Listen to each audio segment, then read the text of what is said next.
Hello student, তোমরা যারা ক্যালকাটা ইউনিভার্সিটির আন্ডারে সেমিস্টার 4-এর ছাত্রছাত্রী আছো এবং তোমাদের শিক্ষাবিজ্ঞান সাবজেক্টটা পাস কোর্সে অর্থাৎ এমডিসি কোর্সে আছে, তোমাদের জন্য আজকের ক্লাসটা খুবই গুরুত্বপূর্ণ।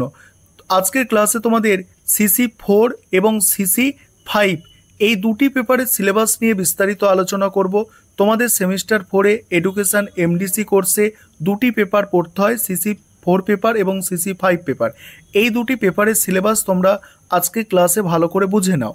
দেখো, প্রথমে তোমাদের CC4-এ যে পেপারটা আছে এডুকেশনাল অর্গানাইজেশন অ্যান্ড প্ল্যানিং, এই পেপারটার সিলেবাসটা প্রথমে তোমরা দেখো। এখানে 3টে ইউনিট আছে। প্রথম ইউনিট যেটা আছে অর্গানাইজেশন অর্থাৎ সংগঠন সম্পর্কে পড়তে হবে তোমাদের। সেখানে কনসেপ্ট অফ অর্গানাইজেশন অর্থাৎ সংগঠনের ধারণা, nature and characteristic of organization অর্থাৎ সংগঠনের প্রকৃতি ও বৈশিষ্ট্য, এবং কনসেপ্ট অফ দেখো ইনস্টিটিউশনাল অর্গানাইজেশন অর্থাৎ প্রাতিষ্ঠানিক সংগঠনের ধারণা। এবারে ইউনিট 2-এ পড়তে হচ্ছে শিক্ষাক্ষেত্রে সংগঠন অর্থাৎ অর্গানাইজেশন ইন এডুকেশনাল ফিল্ড। এখানে ইউনিট 2-এ যেগুলো পড়তে হচ্ছে প্রাতিষ্ঠানিক পরিকল্পনার অর্থ এবং উপাদানসমূহ, গ্রন্থাগার ও সময়সূচির বৈশিষ্ট্যসমূহ। তারপরে কি আছে দেখো, প্রাতিষ্ঠানিক চিকিৎসার পরিষেবা, কর্মশালা, পরীক্ষাগারের বৈশিষ্ট্যসমূহ।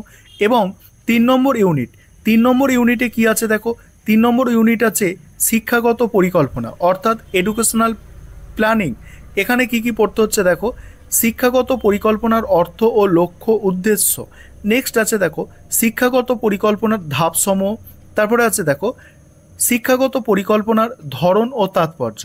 এবারে CC5 অর্থাৎ দ্বিতীয় যে পেপারটা পড়তে হবে তোমাদের এডুকেশানে, তোমাদের সেমিস্টার 4-এ আগেই বলেছি তোমাদের দুটো পেপার পড়তে হবে এমডিসি কোর্সে, একটা হচ্ছে CC4 আর একটা হচ্ছে CC5।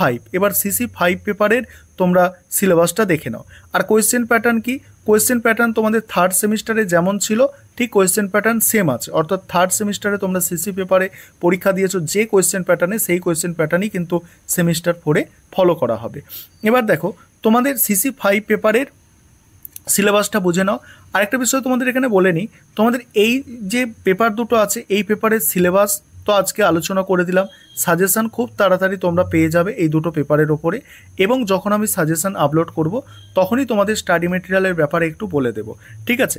যাই হোক, এই পেপারটার দেখে নাও। ইউনিট 1-এ কী পড়তে হচ্ছে, ইউনিট 1-এ পড়তে হচ্ছে যে প্রাচীন ও মধ্যযুগীয় ভারতের শিক্ষা। এখানে পড়তে হবে বৈদিক শিক্ষা ব্যবস্থার বৈশিষ্ট্য, ব্রাহ্মণ্য শিক্ষা ব্যবস্থার বৈশিষ্ট্য, বৌদ্ধ শিক্ষা ব্যবস্থার বৈশিষ্ট্য। এখানে 3 ধরনের শিক্ষা ব্যবস্থার বৈশিষ্ট্য, এবং এখানে আরও একটা শিক্ষা ব্যবস্থা আছে ইসলামী শিক্ষা ব্যবস্থার বৈশিষ্ট্য। ইউনিট 2-তে পড়তে হবে স্বাধীনতার আগে ভারতের শিক্ষা। সেখানে শ্রীরামপুর তৈ এবং শিক্ষাক্ষেত্রে তাদের অবদান। নেক্সট আছে চার্টার অ্যাক্ট, প্রাচ্য পাশ্চাত্য বিতর্ক, ম্যাকলে মিনিট, বেন্টিংস প্রস্তাব। তারপর দেখো অ্যাডামসের রিপোর্ট, উডের ডিসপ্যাচ, কার্জন নীতি, মৌলিক শিক্ষা, তারপর কমিশন, হান্টার কমিশন এবং স্যাটলার কমিশন।